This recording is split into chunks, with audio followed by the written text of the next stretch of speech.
বন্ধুরা, আজকে আমি একটি রেসিপি শেয়ার করছি, সেটা হলো সাবুদানার বলো। যে কোনো উপবাস বা একাদশী উপবাসে তোমরা একটা ভোগটা গ্রহণ করতে পারো।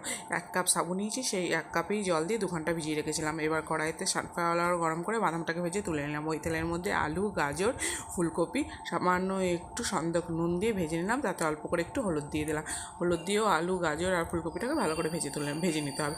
এবার ভাজা হয়ে এলে তার মধ্যে এখানে আমি কিছুটা ক্যাপসিকাম আর একটু বিনস দিয়ে দিলাম, সেটাকেও ভালো করে ভেজে নিলাম।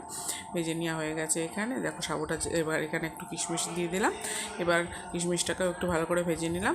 এবার তার মধ্যে যে ভিজিয়ে রেখেছিলাম সাবুটা, সেই সাবুদানাটা দিয়ে দিলাম এখানে। এবার তার মধ্যে ওই ভেজে রাখা বাদামটাকেও দিয়ে ভালো করে একটু নাড়াচাড়া করে নেবো 1-2 মিনিট পর্যন্ত। দিই তার মধ্যে একটু সামান্য একটু চিনি আর একটু ঘি, সামান্য একটু গরম মশলা গুঁড়ো ছড়িয়ে দিলেই তৈরি হয়ে যাবে আমাদের এখানে সাবুর পোলাও। আমি এটা ভগবানকে একাদশী উপলক্ষে আমি এটা ভগবানকে নিবেদন করেছিলাম। তোমাদের যদি রেসিপিটি ভালো লেগে থাকে তাহলে তোমরা অবশ্যই একটা লাইক করে শেয়ার করে চ্যানেল সাবস্ক্রাইব